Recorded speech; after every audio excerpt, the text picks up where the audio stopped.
Саламатсыздарбы? Бүгін бізде қонақта профессор Сулайман Кайыпов көп жылдан бері жоғарғы білім беру тармағында, дегеле білім беру тармағында иштеген адис, Түркияда дағы, Қытайда, Қытайда, Москвада. Мына ақырғы мезгілде студенттер менен мәселе чыгып атат. Анткени бир жаштар ортосунда студенттер дегеле мына студенттермен алмашуу кандай эмеде болуш керек, кандай чектери бар, кандай эрежелери болуш керек. Албетте кайсы бир мамлекетке барса, ошол мамлекеттин эрежелерин сакташ керек. Бирок бизде андай нерселер көп, мыйзамдар көп, эрежелер көп, бирок аны эч ким деле өтө деле карманбайт. Ошол учурда сырттан келгендер деле карманбайт. Анткени мындай эркин өлкө экен, эмне кылса ошону кыла берсе болот экен деген сыяктуу мамиле. Биринчиден ушу Кыргызстанга чет өлкөлүктөрдүн келип окуп аткандыгынын маанисин айтайын. Чет өлкөлүктөрдүн Кыргызстанга келип ушу жогорку билим алып атканынын өзү бул биздин баягы интеллектуалдык деңгээлибиздин төмөн эмес экендигин көрсөтөт. Себеби алардын бизден үйрөнө турган нерселери бар дегенге жатат да. Алар бизге келип атышат, университеттерибизди бүтүп атышат, кайра барып абдан мындай ийгиликтүү иштеп жаткандары дагы дүйнөнүн бурчтарында көп да. Негизи дүйнөлүк мындай масштабта алганда азыр университетим бар, мен университеттин ээсимин деп, эгерде жеке менчик болсо, же болбосо мен мамлекеттик бир университеттин ректорумун десең, биринчи суроо ушуда: канча чет элдик студентиң бар, канча чет элдик мугалимиң бар дейт да. Эгерде чет элдик мугалим жок, анан чет элдик студентим жок, өзүбүздүн эле күчүбүз менен университет куруп алдык десең, сүйлөшпөйт. Анда сен ишти баштай эле экенсиң дегендей кылып эле күлүп коет да. Ошон үчүн бул дүйнөлүк процесс. Мындан сыртта калууга мүмкүн эмес. Биздин өлкөгө келип чет элдиктердин билип алып атканы бул абдан жакшы нерсе. Мунун эч жеринде жаман нерсе жок. Бул бир жагынан. Экинчи жагынан бул студенттер келип биздин өлкөгө акча төлөйт. Биздин өлкөбүздө, ушу биздин аймагыбызга келет дагы, ошол жерден кийим сатып алат, тамак ичет, транспортто жүрөт, анан кийин окуу акысын төлөйт, анын окуу акысынан келип туруунан мугалимдерге ал айлык болуп кетет, канча киши ошону менен жан багат. Салык төлөнөт. Ошону менен биргеле, андан салыктар кетет, сөзсүз түрдө бюджетке акча түшөт, түздөн түз. Анан ошол өзүлөр окуган окуу жайдын материалдык базасын көтөргөнгө жардам берет. Ушунун өзү баардыгы абдан жакшы нерселер да. Биздики жакшы, бирок ушу уюштуруу жагына келгенде көп каталыктар кетет да бизден. Биринчиден тажрыйбасыздыктан, экинчиден ошо бизге келген контингенттин өздөрүнүн дагы мындай маданий деңгээлинен кетип калган убактар болот. Мисалы, мен ошо эл аралык окуу жайдын жетекчиси болгондугум үчүн абдан жакшы билем. Анан Европа ректорлор клубунда мүчөсүмүн, мындай маалыматтарым да бар да.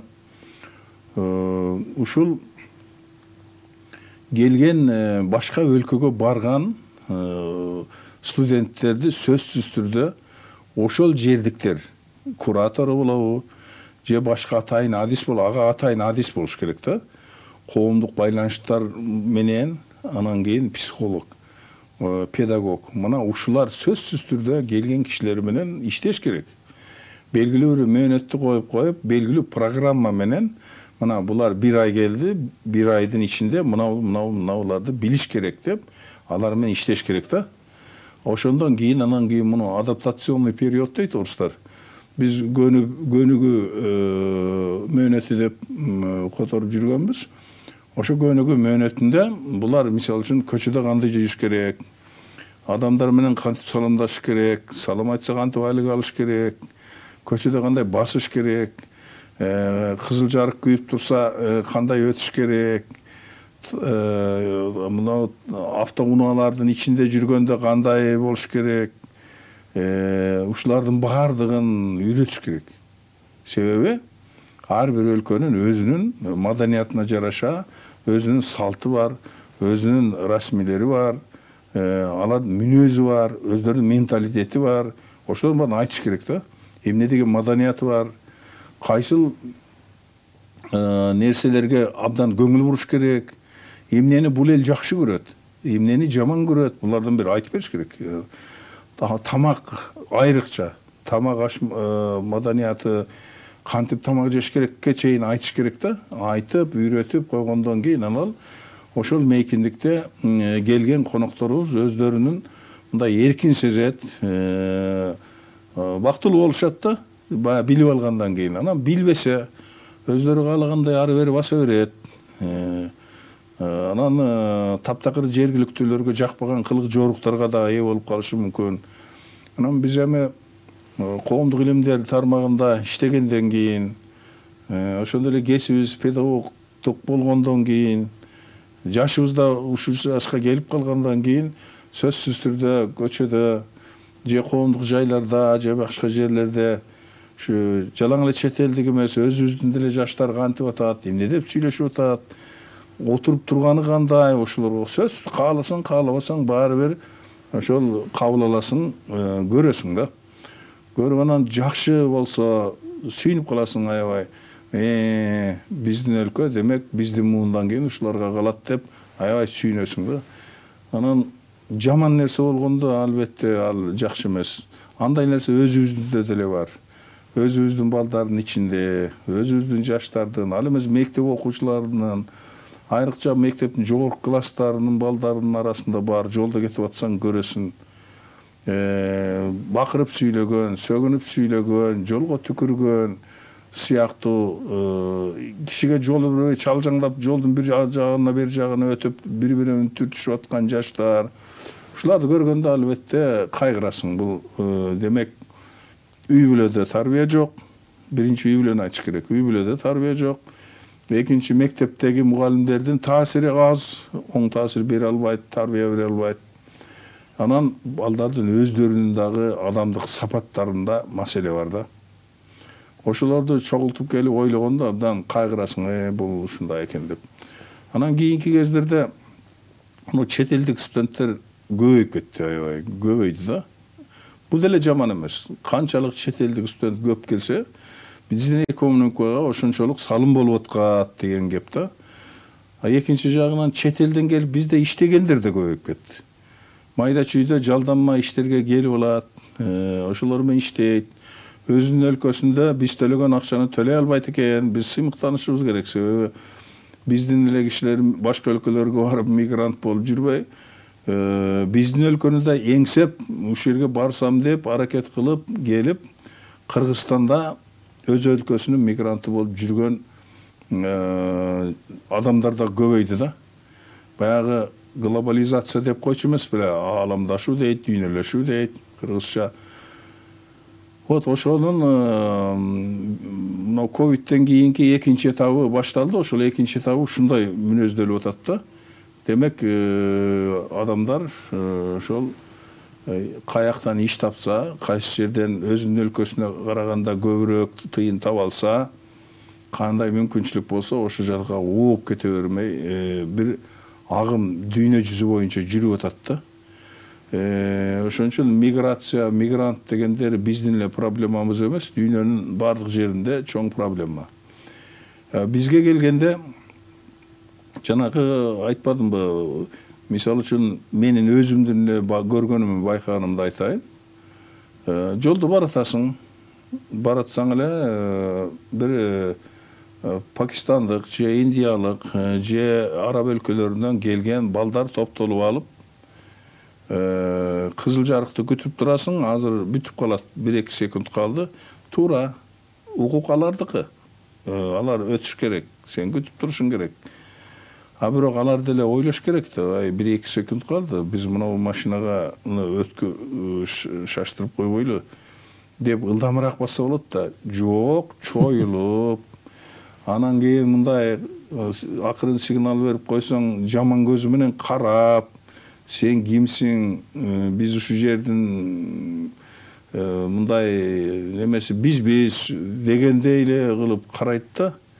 Кээде мен киши катары ачуум келет аябай. Ушуларга мугалимдер айткан эмеспи? Бул жолдон ылдам өткүлө балдар мындай болот деген эмеспи? Эми Кыргызстанда тартип дүйнөдөгү башка өлкөлөргө караганда мына жол тартиби Кыргызстанда эң мыкты да. Кызыл жарыкта токтойсуң. Машина жок болсо да токтоп турасың да. Өтпөйсүң. Мисалы үчүн мен Кытайда иштедим. Кытайда кызыл жарыгы, жашыл жарыгын карабайт. Кызыл жарык күйүп турса, мисалы үчүн жөө жүрүүчү немелер бар эмеспи? Жана зебра деп коебу. Чийилген таргымал жол. А жерден карабайт. Жөө кишилерге жол бербей өтө берет. Башка өлкөлөрдө да ошондой. Мына Түркияда деле эми кичине токтоп калыптыр. Болбосо ал машина жок болсо гана жанагы пешеход деген жерде машина жок болсо гана өтчү.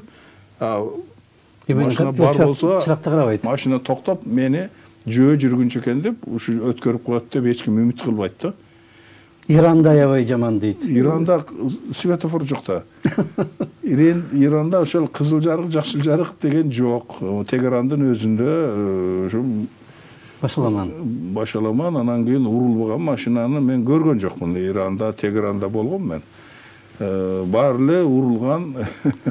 Кан катып келип бир тиет экен, анан бири-бирине башын чыгарып сабыр деп коюп өтө берет экен. Ушундай эми алардын маданияты ошондой калыптаныптыр, ошо боюнча жагат экен ошону менен жашап атышат. Бизде тартип бар да, биз тартипке көнгөн, мындай тартипти кармаган элдердин бирибиз биз өзүчү. Дүйнөгө тартипсиз деп угулдук, таанылдык, бирок чын-чынына келгенде дүйнөдө ошо тартиптүү элдердин бири ушу биз экенибизди мен ушу дүйнө кыдырган киши катары билем да. Анан ошентип көчөдө жанагынтип жүрүшөт. Кээде бирдемелерди алып жеп, анын кабыгын ыргытып койгондорун көрүп жүрөм. Мына кадимки өкмөт үйүнүн жанында эле өтүп баратсам, бирөө өтүп баратат. Өтүп баратып, мындай дүпүйгөн, кесилген, форма берилген дарак бар экен, арча сыяктуу. Ошонун колтугуна акырын жана колундагы калдыктын кагазын тыка коюп атат. Балким азыр деле турса керек деп ойлойм да. Аны караса табышат. Себеби эмне үчүн? Муну айткан эмес да. Айткан эмес, адамдар түшүндүргөн эмес. Ал аны көрүнбөй турган жерге эле сала коюп кете бербей, аны ыргыта жылган жерин ыргытыш керек. Бул бизде тартип, жерге түкүрбөш керек деген жок да. Анан кыргыздын балдарын өздөрүн да көрөт да түкүрүп атканынчы. Анан да түкүрөт. Ошентип баягы керексинде дагы бар, кемигинде дагы бар деген кепке келип атат да. Японияда мисалы үчүн жанагыдай калдыктарды көчөдөн эч жака таштабайт экен. Өзүнө бир пакетине салып алып, үйүнө алып барып, үйүндөгү эмеге салат экен. Жанагы чакага, баягы андан кийин ошонун баарын ороп, анан өзүнчө үйүнөн телейт да анысын. Туура да. Анан көчөнү өтүп баратканда машина токтоп өткөрүү иси алар жүгүнөт экен да. Япониялыктар мени жолдон өткөрүп койдуңуз деп да, жол бердиңиз деген сыяктуу. Маданияттар ар башка. Маданияттар ар башка да. Бизде деле мисалы үчүн ушул калыптанып баратканда, мисалы үчүн кызыл немеден өтүп кеткен бир кыргыз жараны мен көргөн эмесмин. Кызыл жарык күйүп турса эле өтүп кеткен. Болот. Анан кээде болот. Бизде эле шашылып аткан убакта таптакыр машина жок болсо эки жакты карап туруп тобокелдеп өтө берет эмеспизби? Ал болот. Себеби такыр эчтеме жок болсо анан жарык күйүп турат деп тура берген да, ал акыл эстүү адамга жарашпайт да. Бирок машина жүрүп аткан кезде ошону аралап жүгүргөндөр бар да. Бар. Кыргызда мен андайды көргөн жокмун, бирок кийинчерээк ушу чет элдиктерде жашыл жарык жан электе деле бир-эки кадам таштап ийгендер бар. Жашыл жарык бүтүп кызыл жанып атса деле жолдун жарымында жүрүп алгандар бар. Ушулардын баардыгы жергиликтүү адамдардын кыжырын келтирет да, кыжырын келтирет. Булар эмне деп. Мен айтып атпаймынбы, мен деле муну агайлар үйрөтпөйбү, педагогдор эмне кылып үйрөт деп эле ачуум келе берчү да. Анан ушундан улам ушу майда турмуштук майда чүйдөдөн жыйылып отуруп, анан бул мындай араздашууга, маданияттардын кагылышына алып келет да. Өлкөбүзгө конок болуп келген, окуш үчүнбү, иштеш үчүнбү, дипломатиялык иш үчүнбү, эмне болсо болсун, өлкөбүзгө конок болуп келген кишилерди жакшылап кабыл алуу, аларга шарт түзүп берүү албетте биздин милдетибиз. Ал биздин өлкө жөнүндө жакшы нерселерди ойлоп, жакшылык көрүп бизден бир нерселерди үйрөнүп, анан турмушунда, ушу тагдыр өзгөртө турган бир нерселерди алып кетсе, ал биз үчүн жакшы да. Биздин дүйнөгө таанылганыбыз ошол эмеспи? Биз бирок биз жөнүндө жаман ойдо кетсе, ушул Кыргызстанда мындай деп көрүнгөн жерге барып, туура эмес нерселерди айтып отурса, биз ошого себеп болсок, ошондойго мүмкүнчүлүк берип койсок, анда биздин жарандык вазифабыз кандай болот деген кеп бар да. Ошон үчүн бир нерсе, жана 13-үндө башталып атпайбы жанагы чатактар, биринчи кагылыш 13-үндө болгон экен майдан. Ошондой бир көчөдө бараткан бир жаш кыргыз жигиттер чет өлкөлүктөргө тийишкен дейби, кандай дейт, ушундай бир кагылыш болуп экен. Восток 5 деген эмеде, кичи чөлкөмдө райондо. Ошондо мисал үчүн жанагы арабтар дейт, египеттик дейби, тийишип атканда аларга кыргызча жооп берсе, мисал үчүн, ай балдар, биз тигиндейбиз, мындайбыз, биз студентпиз, же биз тууганбыз, же биз десе, мүмкүн тигилер тийишпей калат эле, балким. Сөзсүз да, кыргызчаны үйрөтпөй атпайбы? Келген кишилер кыргыз тилине мындай немеси жок. Мына өзүбүздүн айтайын, мен эми түрктөрдү абдан жакшы көргөн, алар жакшы билген, өтө жакын сынган кишилердин биримин. Бирок Түркиядан келген студенттер же болбосо окутуучулар деле мен орус тили үйрөнөм, кыргыз тилине эмне кереги бар деген түшүнүктө туруп атат да. Өзүбүздүн боору бирге тууганыбыз деле ошентип ойлойт да, ачыгын айтканда. Анан башка жактан келгендер алар орус тилин үйрөнөбүз деп аракет кылат экен дагы. Анан кыргыз тилинен саламдашканды да билбейт экен да. Мисалы үчүн бул саламдашуу ушул элдин мамлекеттик тилин, ушул жердеги улуттун эне тилин билип алуу дегендин өзү эмне деген болот? Бул ошол эки мададын ортосундагы көпүрө да тил. Мисалы өзүңүз айткандай жанагындай, ай байке тамекисин алып бербей койгон турбайбы? Байке бериңиз тамекини десе эле күлүп берип коет. Сөзсүз түрдө, себеби байке деген бул улуу кишиге кайрылганда урматтоо менен айтылган сөз, бул маданий код бул. Себеби байке дедиңби бүттү, суулар токтойт. Анан кийин бер сен эмне деп отурса, балким башка кайсы бир тилде сүйлөп атса, алардын баардыгы мындай ошол убакта, ошол саат, ошол секундта ал кыжыр келтирүүчү, мындай адамдардын жинин козутуучу бир факторго айланып кетет да. Ошон үчүн келгендерге сөзсүз түрдө кыргыз тилинин ошо минимум лексикасын сөзсүз түрдө үйрөтүп, жаттатып, керек болсо ээрчитип жүрүп, практикасын көрсөтүп, соода жеринде, тамак ичкен жайда, көчөдө, мынау коомдук транспортто, ушулардын баардыгында кандай кошо жүрүп үйрөтүш керек. Кошо жүрүп үйрөтпөсө болбойт. Анан мына мен кээде ошол коомдук транспортко түшүп бир жактарга барам. Мына азыр деле мен коомдук транспорт менен келдим ушул жерге, себеби машинаны кое турган жер жок. Анан кийин кээде түшүп калам. Анан бир пакистандык же билбейм, балким Бангладеш же бир жактан келген жигиттердин ушу телефон менен бакылдап мен жарым саат жүрсөм ошо жарым саат бою кайдагы бирөөлөр менен ошо жердеги 50-60 кишини бир теңин алып койбой бакылдап кыйкырып атканын көрөм да. Мен далай жолу көрдүм муну. Дагы бир нерсе. Мынау мыйзамсыз келген экен, мыйзам бузуп, эрежелерди сактабай деп улам чыгып атат мындай бир маалыматтар. Биздин тартип коргоо буюмдары кармап, аларды депортация кылат экен. Мүмкүн ошону анчалык көп даңазалабай, мынчаны кармадык, түкүнчөнү кармадык, жиберип ийдик дебей, аларды кармаса, бир нерсени бузган экен. Ушул бузган нерселерди оңдогула деп, мисалы үчүн, шарт түзүп берип, убакыт берип, мына иштейин деп келипсиң, макул иштегин, бирок мына аны оңдоп койбойсуңбу, мына документтериң туура эмес экен деп эле, аны элге жайып отурбай эле акырын бүтүрүп койсо болот беле биздин тартип коргоо органдары? Эми тартип коргоо органдары ошентсе да болот. Бирок алардын айтып турганы деле жакшы. Себеби жалпы элди да тарбиялаш керек. Жалпы элдин дагы оюнда ошо иштетем деп киши алып келип атпайбы чет өлкөдөн, же окутам деп.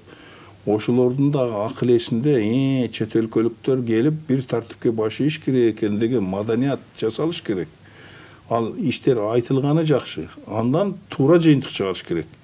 Демек биздин укук коргоо органдарыбыз коомубузда болуп жаткан туура эмес нерселерди алып чыгып, ошолорду жоюп жатат деп түшүнүш керек. Кээ бирлер теске түшүнсү мүмкүн. Ушулар ошентип айтып аткандыгы үчүн эл козголуп атат. Жок, андай болбош керек. Андай түшүнбөш керек да. Бирок жанагы бейбаш балдар, тарбиясы жок, маданияты жоктор, ошентип түшүнүп калып атпайбы? Булар мындай турбайбы? Булар бузат турбайбы биздин эрежени, жоголсун деген сыяктуу бир жанагыдай бейбаштыкка барып калып атат. Өзүнүн жерин, өзүнүн шаарын коргоо инстинктке ойгонуп кетет. Ойгонуп кетет да, ушу буда эле ошол баары ушундай турбайбы дегендей адамдардан турбайбы деп ошентип калышы дагы сөзсүз түрдө мүмкүн. Бирок биздин жаштар дагы ошо маданияттуу болуш керек да, маданияттуу болуш керек. Анан кыргыз өзү коноктун кутуруп кеткенин жактырбаган экен. Конок койдон жоош дейт. Конок өзүнүн ордун билиш керек. Мына биз деле чет өлкөлөрдө жүрдүк. Ошо жердин эрежесине баш ийишибиз керек сөзсүз түрдө. Ал жерде кандай болсо ошондой болуш керек. Анан кийин келип алып эле мен каалагандай жүрөм десек болбойт да.